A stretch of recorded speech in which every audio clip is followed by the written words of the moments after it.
இன்னைக்கு இருக்கக்கூடிய புவிசார் அரசியலில் குறிப்பாக மோடி இந்தியாவுக்கு எதிராக 50% வரி விதித்திருக்கக்கூடிய சூழ்நிலை. அது ரஷ்யன் ஆயிலை வாங்குறதால தான் நான் வரி விதிக்கிறேன், உக்ரைன் வாரம் உங்கள் காசை வச்சு தான் நடத்துகிறாங்க, அந்த பாவத்தில் உங்களுக்கும் பங்கு இருக்குது.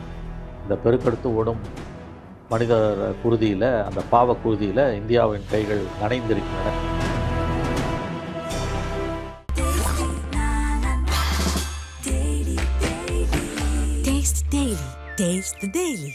இந்த முறை தனியாக புத்தினை ராகுல் காந்தியோ சோனியாவோ போய் சந்திப்பாங்களான்னு நமக்கு தெரியல.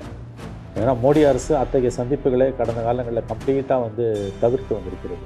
அவங்களுக்கு அதை என்கரேஜ் பண்ணுறதில்ல. தான் மட்டும்தான் மீடியா வெளிச்சத்தில் இருக்கணும், அதை யாரும் இருக்கக்கூடாதுன்றதுல மோடி தெளிவாக இருக்கார். அமெரிக்காவோட அட்டுவழியும் அமெரிக்காவோட ஆட்சியாட்டியத்துக்கு பிறகு இந்தியா ரஷ்யாவிடம் வாங்கி கொண்டிருந்த கச்சா எண்ணெயின் அளவு கணிசமான அளவு குறைக்கப்பட்டிருக்கிறது. பட் அது இப்போ ட்ரம்ப்போட எச்சரிக்கைக்கு முன்னாலேயே எடுக்கப்பட்ட முடிவு என்று ஒரு சாரார் சொல்லுகிறார்கள். ஆனால் ட்ரம்ப்போட எச்சரிக்கை தான் இதற்கு காரணம்.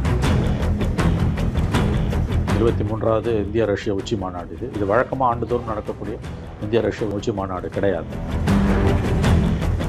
அமெரிக்காவின் எச்சரிக்கை இந்தியா ரஷ்ய உறவில் குறிப்பாக கச்சா எண்ணெய் இறக்குமதியில் ஒரு தாக்கத்தை ஏற்படுத்தியிருக்கிறது. இந்தியா சற்று பின்வாங்கி இருக்கிறது என்பதில் எந்த விதமான சந்தேகமும் இல்லை. இந்தியா வெளிநாடுகளிலிருந்து இறக்குமதி செய்யக்கூடிய ஆயுத தளவாடங்களில் தொழில்நுட்பம் உள்ளிட்டவற்றில் 75% ரஷ்யாவிலிருந்து தான் வாங்குகிறது. இதுவே அமெரிக்காவின் கண்களை உறுத்தி கொண்டிருக்கிறது.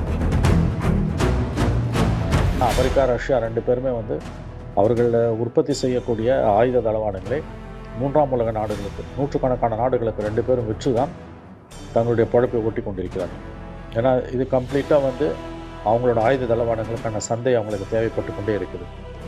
அப்போ கச்சா எண்ணெய் வாங்குவதை இந்தியா நிறுத்திய பிறகும் புட்டினுக்கு இந்தியா மீது கோபம் வராமல், மோடி மீது கோபம் வராமல் இருப்பதற்கு காரணம் அதற்கு இணையான கச்சா எண்ணெய்க்கு இணையான சொல்லப்போனால் அதை விட அதிகமான அளவு போர் தளவாடங்களை இந்தியா வாங்கி குவிப்பது.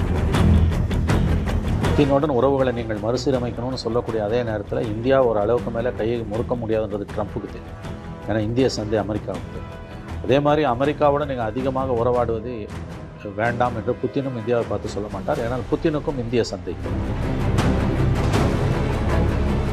என்னதான் இந்தியாவை கையை பிடிச்சி முறுக்கினாலும் ட்ரம்ப்பால் ஒரு கட்டத்துக்கு மேலே இந்தியாவை பாக் டவுன் பண்ணி கீழே கவுத்து போட்டு உட்கார முடியும். இதுவரையில் மோடி அரசுடைய வெளியுறவு கொள்கையில் அமெரிக்கா மற்றும் ரஷ்யாவை சமாளிப்பதில் ஒரு சமச்சீர் தன்மை இருக்கிறது என்று தான் நான் பார்க்கிறேன். இந்தியா ரஷ்ய உறவில் இருக்கக்கூடிய அந்த ஒரு ஃப்ரீனஸ் இந்தியாவுக்கு அமெரிக்க உறவில் கிடையாது. ஏன்னா இந்தியாவை அமெரிக்காவுக்கு அடிமை மாதிரி நடத்துது.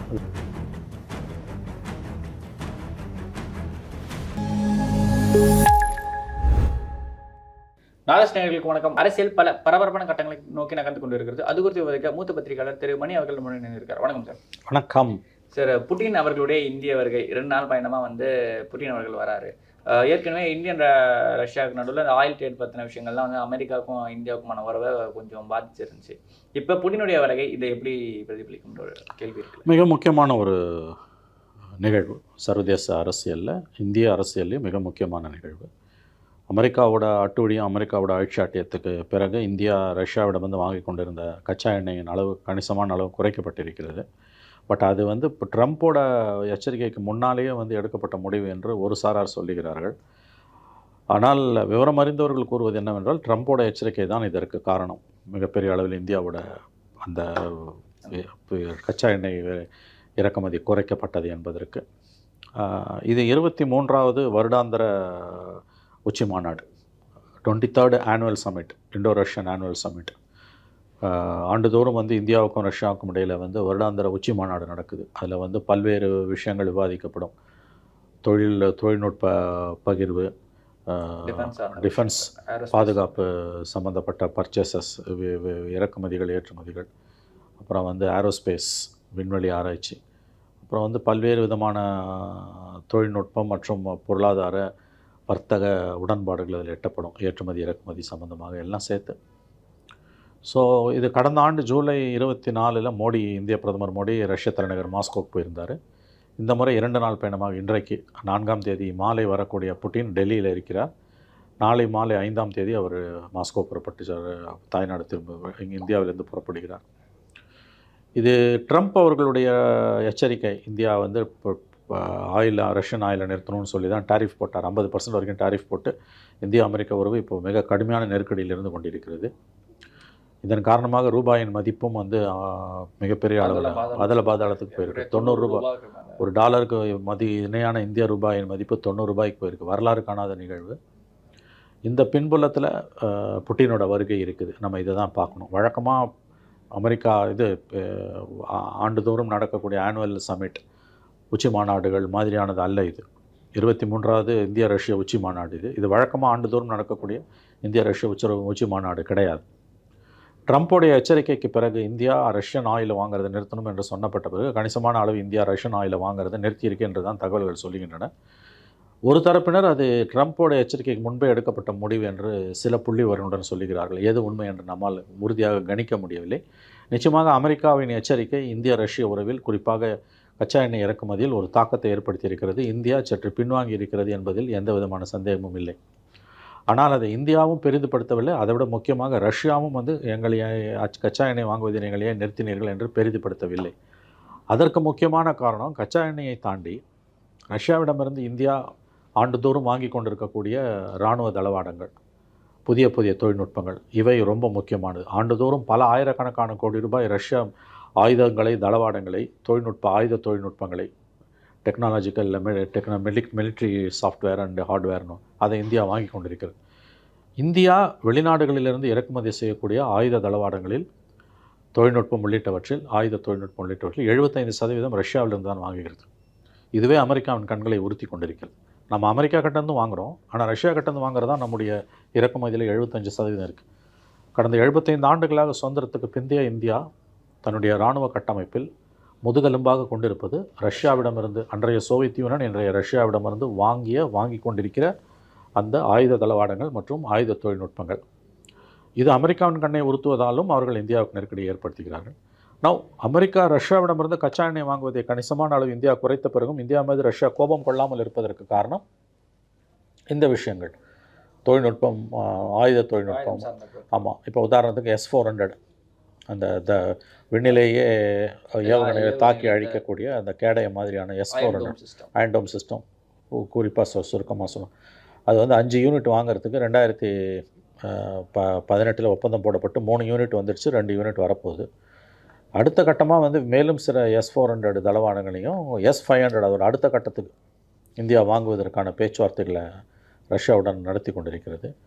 அதே மாதிரி வந்து பிரம்மோஸ் ஏவுகணை, அப்புறம் சுகாய் 57 அது தொழில்நுட்பம் விமானம், அது வந்து அதை வாங்குவதற்கான பேச்சுவார்த்தைகள் 5th ஜெனரேஷன் 5வது தலைமுறை போர் விமானங்கள் இந்தியா பேச்சுவார்த்தை நடந்து கொண்டிருக்கு. வழக்கமாக இந்த மாதிரி அமெரிக்க அதிபர்கள் குறிப்பாக ரஷ்ய அதிபர்கள் வரும்போது ஏற்படக்கூடிய ஒப்பந்தம் என்பது அவர்களுடைய நாட்டின் ஆயுத தளவாடங்களை பெரிய அளவில் நாம் வாங்குவதற்கான ஒரு கூட்டமாக, உச்சி மாநாடாகத்தான் இருக்கும். ஏன்னா அமெரிக்கா ரஷ்யா 2 பேருமே வந்து அவர்கள் உற்பத்தி செய்யக்கூடிய ஆயுத தளவாடங்களை 3ஆம் உலக நாடுகளுக்கு, நூற்றுக்கணக்கான நாடுகளுக்கு 2 பேரும் விற்று தான் தங்களுடைய பொழப்பை ஓட்டி கொண்டிருக்கிறார்கள்.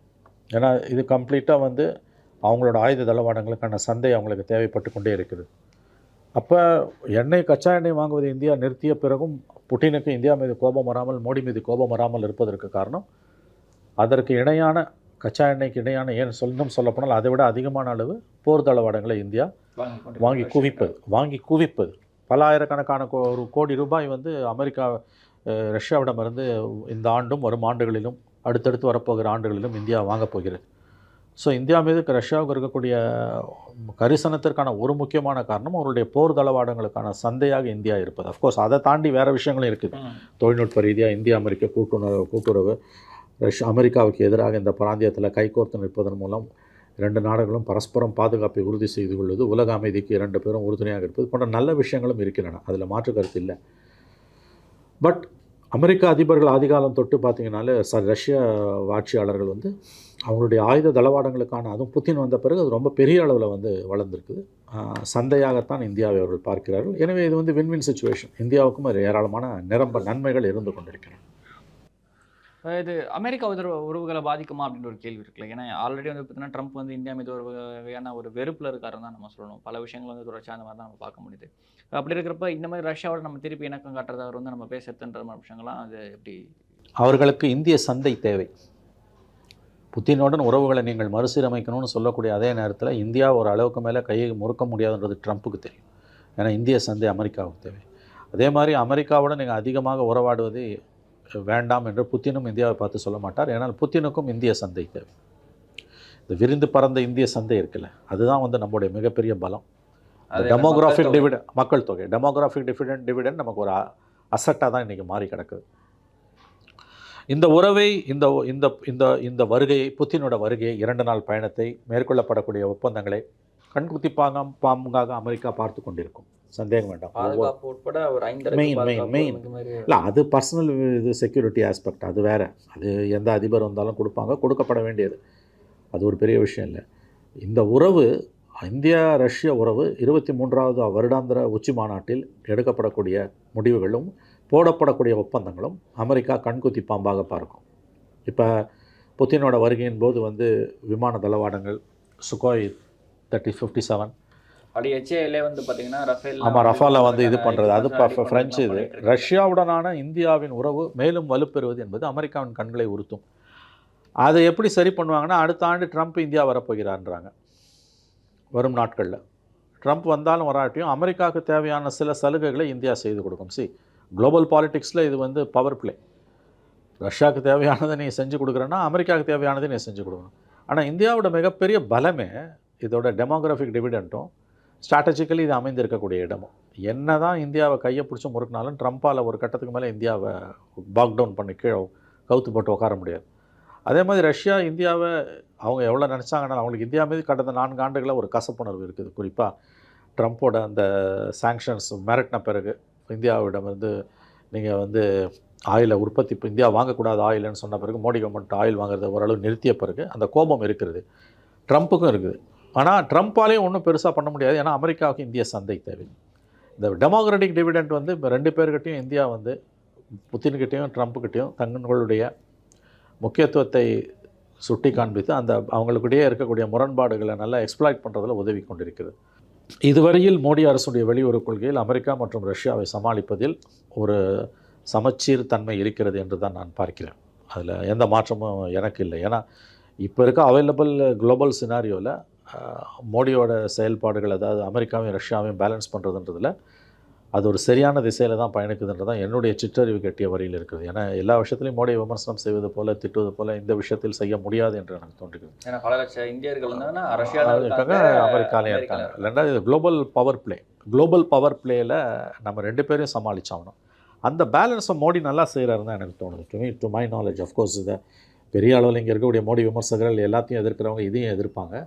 பட் என்னை பொறுத்த வரைக்கும் வந்து ஃபாரின் பாலிசியை பொறுத்த வரைக்கும் இந்த கட்டத்தில் இதுக்கு மேலே இந்தியாவால் எதுவும் செய்ய முடியாது. ஏன்னா ட்ரம்ப் மாதிரியான ஒரு உண்மத்தம் பிடித்த ஒரு கேரக்டர் உலகின் நம்பர் 1 நாட்டோட தலைவராக இருக்கும்போது சில ப்ராக்டிக்கல் எச்சரிக்கைகளை, டிஃபென்ஸ் மெக்கானிசத்தை நீங்கள் ஆக்டிவேட் பண்ணி தான் ஆகணும். அதை தான் அவங்க செஞ்சுக்கிட்டு இருக்காங்க.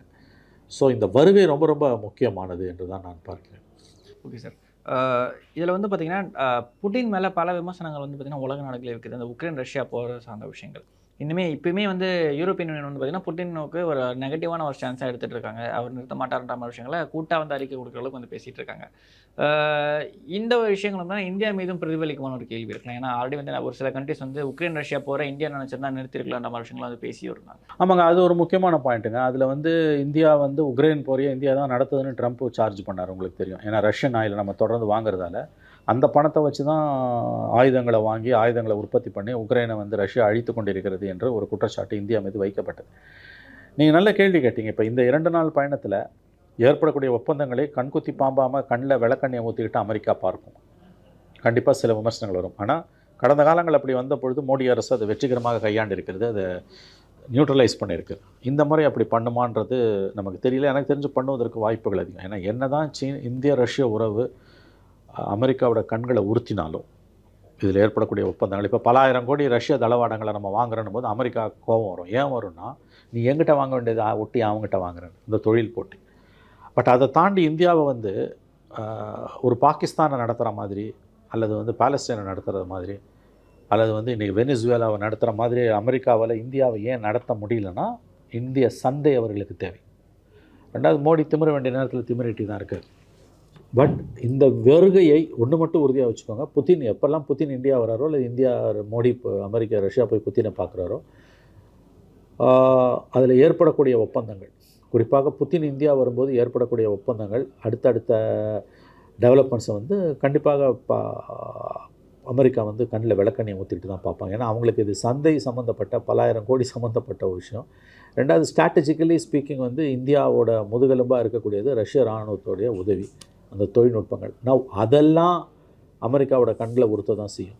இப்போ நான் நேற்றைக்கு ஒரு பத்திரிகையில் நேற்றைக்கோ படித்தோம். நான் ஒரு மிகப்பெரிய அளவில் வந்து இப்போ இந்து மாக்கடலில் நம்முடைய பிராந்தியத்துக்கு உட்பட்ட பகுதியில் ரஷ்ய கடற்படை வந்து பயிற்சி பெறுவதற்கும், அதே மாதிரி அவங்க பகுதியில் போய் நம்முடைய படைகள் இருப்பதற்கும் பயிற்சி பெறுவதற்கும் யோசனைகள் கொடுக்கப்பட்டிருக்கின்றன. அது எந்த அளவு உண்மைன்னு தெரியல.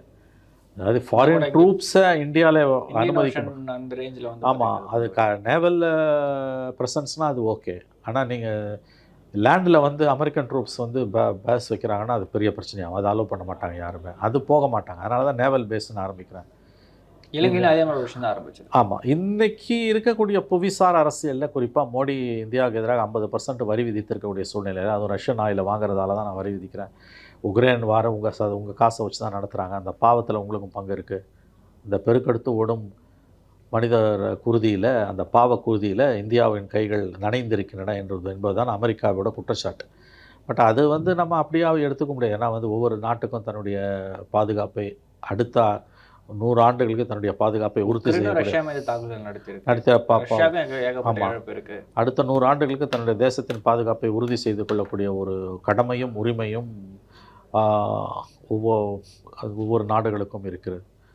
அதனால் இந்த விசிட் கண்டிப்பாக புத்தினோட இந்த விசிட் வந்து ரொம்ப முக்கியமானது. இந்த விசிட்டுக்கு பிறகு விடக்கூடிய கூட்டறிக்கை, அதை தான் நம்ம முக்கியமாக கவனிக்கணும். ஜாயின்ட் ஸ்டேட்மெண்ட் விடுவாங்க, அதை நம்ம கவனிக்கணும். என்னெல்லாம் நடந்திருக்கு நடக்கல, அப்புறம் 2 பேருக்கும் முரண்பாடுகள் ஏதாவது வருதா, அல்லது முரண்பாடுகளை தாண்டி ஒத்திசைவு இருக்கிறதா என்பதையும் நம்ம கவனிக்கணும். இது வரைக்கும் முரண்பாடு இருக்கிற மாதிரி அந்த மாதிரி தெரியல. அமெரிக்காவோட கூட இருக்குது, ரஷ்யாவோட நமக்கு பெர்ஃபெக்ட் அண்டர்ஸ்டாண்டிங்கில் தான் போயிட்டு இருக்குது. அதுவும் மோடி அண்ட் புத்தின் பர்சனல் ஒரு ஆப்போ ஒன்று இருக்குது. ரெண்டாவது வந்து இருதரப்பு உறவுகள் 75 ஆண்டுகளுக்கு மேலாக வந்து ஒன்றை சார்ந்து இருக்குங்க. குறிப்பாக அமெரிக்கா நமக்கு எதிராக நின்னப்போ ரஷ்யா நமக்கு பக்கத்தில் இருந்திருக்கு. ஸோ இந்தியா ரஷ்ய உறவுகள் என்பவை காலங்களை வென்று நிற்கக்கூடிய ஒரு கான்செப்டாக தான் இருந்துகிட்டு இருக்குது. எனவே எல்லா உறவுகளையும் அப்ஸ் அண்ட் டவுன் இருக்கும். நாளைக்கு என்ன நடக்க போகுது, அதாவது வந்து இந்த ஒப்பந்தங்கள்லாம் கையெழுத்தான பிறகு ப்ரெஸ் மீட் இருக்குமான்னு தெரியல. ப்ரெஸ் மீட்டோட முக்கியமானது ஜாயின்ட் ஸ்டேட்மெண்ட் இருக்கான்னு பார்க்கணும். இன்னொரு முக்கியமான விஷயம், வெஸ்டர்ன் மீடியா இதை எப்படி எழுதுன்னு பார்க்கணும். சில விஷயங்களை நம்ம எழுத மாட்டோம், இந்துவோ டைம்ஸ் ஆஃப் இந்தியாவோ எழுத மாட்டோம். ஆனால் நியூயார்க் டைம்ஸோ அல்லது வந்து வாஷிங்டன் போஸ்ட்டோ கார்டியனோ வந்து இதை பிரித்து மேயறதுக்கு கண்டிப்பாக இது வந்து மோடி அடிமையானாரா அல்லது புட்டின் அடிமையானாரா என்பதை ஓரளவுக்கு தோல்வித்து காட்டிவிடும். ஸோ இன்டர்நேஷ்னல் மீடியா இதை பற்றி என்ன எழுதுகிறது என்பதையும் பிபிசி உள்ளிட்டவை நாம் உன்னிப்பாக கவனிக்க வேண்டி இருக்கிறது. எப்படி பார்த்தாலும் இது ஒரு வரலாற்று சிறப்புமிக்க ஒரு சந்திப்பு, அதில் சந்தேகமே கிடையாது. மோடி பிரதமரான பிறகு முதன்முறை புத்தின் இந்தியா வருகிறார். ஆகவே இதில் ஜாயிண்ட் டிக்ளரேஷன் வந்து வருமானு நம்ம பார்க்கணும். அந்த ஜாயிண்ட் ஸ்டேட்மெண்ட் வந்ததுன்னா அதில் ரொம்ப முக்கியமான பல விஷயங்கள் நமக்கு தெரிய வரும். இன்னொரு முக்கியமான விஷயம், அது சமீப காலங்கள் அந்த ப்ராக்டிஸ் கணிசமாக குறைஞ்சிடுச்சு. மன்மோகன் சிங் ஆட்சி காலம் வரையிலையும் வெளிநாட்டு தலைவர்கள் யார் வந்தாங்கன்னாலும் இந்தியாவோட பிரதான எதிர்க்கட்சி தலைவர் அவர்களை போய் சந்திப்பார். சோனியா காந்தி போய் சந்திப்பாங்க, அது பிறகு ராகுல் காந்தி. ஆனால் அது வந்து அனுமதி இல்லாமல், மத்திய அரசோட அனுமதி இல்லாமல் சாதாரணமாக நடக்காது. இந்த முறை தனியாக புட்டினை ராகுல் காந்தியோ சோனியாவோ போய் சந்திப்பாங்களான்னு நமக்கு தெரியல. ஏன்னா மோடி அரசு அத்தகைய சந்திப்புகளை கடந்த காலங்களில் கம்ப்ளீட்டாக வந்து தவிர்த்து வந்திருக்கிறது. அவங்களுக்கு அதை என்கரேஜ் பண்ணுறதில்ல. தான் மட்டும்தான் மீடியா வெளிச்சத்தில் இருக்கணும், அதை யாரும் இருக்கக்கூடாதுன்றதில் மோடி தெளிவாக இருக்கார். ஸோ இன்றைக்கி அந்த குடியரசுத் தலைவர் கொடுக்கக்கூடிய விருந்து, மாலையில் குடியரசுத் தலைவர் விருந்து கொடுக்குறாரு, இரவு விருந்து, சாயங்காலம் தான் வராரு புத்தின். மாலையில் கொடுக்கக்கூடிய அந்த விருந்தில் எதிர்கட்சிகளுக்கு அழைப்பு விடுக்கப்பட்டிருக்கிறதா, அது ரொம்ப முக்கியமாக நம்ம பார்க்கணும். பல்துறை அறிஞர்களுக்கு கொடுப்பாங்க, சச்சின் டெண்டுல்கருக்கு கொடுப்பாங்க, ஏஆர் ரஹ்மானை கொடுப்பாங்க, ரஜினிகாந்த் கொடுப்பாங்க, ரஜினி கொடுத்ததில்ல ஏஆர் ரஹ்மானை கொடுப்பாங்க, டென்னிஸ் இப்போ விமன் டென்னிஸில் ஜெயிச்சானா அவங்களுக்கு கொடுப்பாங்க, விஸ்வநாதன் ஆனந்த், அப்புறம் வேறு ஏதாவது முக்கியமான பிரமுகர்களுக்கு கொடுப்பாங்க. ஆனால் இந்த எதிர்கட்சி தலைவர்களுக்கு கொடுக்கறத மோடி கவர்மெண்ட்டு எனக்கு தெரிஞ்சு தவிர்த்துக்கிட்டு வருது. நம்ம அடுத்து கவனிக்க வேண்டிய ஒரு விஷயம், இன்று இரவு அதிபர் ரஷ்ய குடியரசுத் தலைவர் ராஷ்டிரபதி பவனில் கொடுக்கப்படுற விருந்தில் வந்து காங்கிரஸ் தலைவர்களுக்கு, லீடர் ஆஃப் த அப்போசிஷனுக்கு அழைப்பு விடுக்கப்பட்டிருக்கான்னு நமக்கு தெரியல. அது விடுக்க அழைப்பு விடுத்தாங்கன்னா அது ஜனநாயகத்துக்கு நல்லது, அழைப்பு விழுக்கலைன்னா அவர்கள் வேறு பாதையில் போகிறார்கள் என்ற அர்த்தம். Okay sir. இப்போ இந்த இடத்துல ஒரே ஒரு கேள்வி மட்டும் என்னன்னு பார்த்தீங்கன்னா, பிரிக்ஸ் கரன்சி சார்ந்த விஷயங்களை திருப்பி பேசுவாங்களா அப்படின்ற ஒரு கேள்வி இருக்குல்ல. அப்படின்னா இந்த 2 கண்ட்ரி தான் மேஜரான பெரிய கண்ட்ரிஸ். ரஷ்யாவுக்கும் எக்கச்சக்க ட்ரேட் ரிலேட்டடான விஷயங்கள் வந்து ஸ்ட்ரெயின்ஸ் வந்துட்டு இருக்கு. இந்தியாவோட கரன்சியும் வந்து பார்த்தீங்கன்னா லோயஸ்ட் பர்ஃபார்மிங் கரன்சியாக மாறிட்டு இருக்கு. இப்படி இருக்கப்போ இவங்க 2 பேரும் சேர்ந்து பிரிக்ஸ் கரன்சி மாதிரியான விஷயங்களை காயின் பண்ணுறதுக்கான வாய்ப்பு இருக்கா? சைனாவோட நல்ல பாயிண்ட். அது எப்படின்னு தெரியல, அது அஜெண்டாவில் இருக்கான்னு தெரியல. அப்படிலாம் இருந்ததுன்னா அது அமெரிக்காவின் கோபத்தை கிளறும். ஏன்னா சைனா இப்போ ஓரளவுக்கு பெஸ்ட் பர்ஃபார்மிங்காக இருக்குது. இப்போ நம்ம 3 பேரும் சேர்ந்தப்போ ஓரளவுக்கு நம்ம இது சாதாரணமாக வந்து இருதரப்பு உறவு சம்மந்தப்பட்டது. பிரிக்ஸ்ன்றது வந்து மல்டிலேட்ரல் ஆர் மல்டிலேட்ரல் பல நாடுகள் இருக்குது. இந்தியா இருக்குது, ரஷ்யா இருக்குது, பிரிக்ஸ் இருக்குது, சைனா இருக்குது. இந்த மாதிரியான சமிட் வந்து ஜென்ரலி இருதரப்பு உறவு சம்மந்தப்பட்டது. Only it is bilateral, it is not trilateral or it is not multilateral. So பிரிக்ஸை பற்றி பேசுவாங்களான்னா எனக்கு தெரிஞ்சு வந்து வாய்ப்பு குறைவுன்னு தான் எனக்கு தோணுது, டு மை நாலேஜ். ஏன்னா எந்த ஒப்பந்தமும் போடப்பட முடியாது. ஏன்னா இன்னொரு 2 நாடுகள் ஸ்பாட்டில் இல்லை. இந்த ஆலோசனைகளை 2 பேர் மட்டுமே முக்கிய ஆலோசனையாக வைக்கிறத மற்றவங்க ரசிப்பாங்க. பட் முடிவாக சைனாவில் போயிட்டு சந்திச்சுட்டு வந்தார் ஷி ஜின்பிங் புட்டின். ஒருவேளை அங்கே அதை பற்றி பேசியிருந்தாங்கன்னா அதோட கனெக்டிவிட்டியாக இதில் இருந்து ஒரு கண்ட்ரியை மீட் பண்ணிட்டு கூட திருப்பி அடுத்த பிரிக்ஸில் இதை பற்றின வாய்ப்பு இல்லை. அதை தான் நான் சொல்ல வரேன், இதுக்கு வாய்ப்பு குறைவு. ஏன்னா இது ட்ரைலேட்ரல் இஷ்யூஸ் தான் இதில் நடக்கும், மல்டிலேட்ரல் இஷ்யூஸ் நடக்காது. நீங்கள் சொல்லக்கூடிய அந்த பிரிக்ஸ் எல்லாம் கொண்டு வந்தாங்கன்னா அது ஏற்கனவே இப்போ மோடி கோவத்தில் இருக்கார்.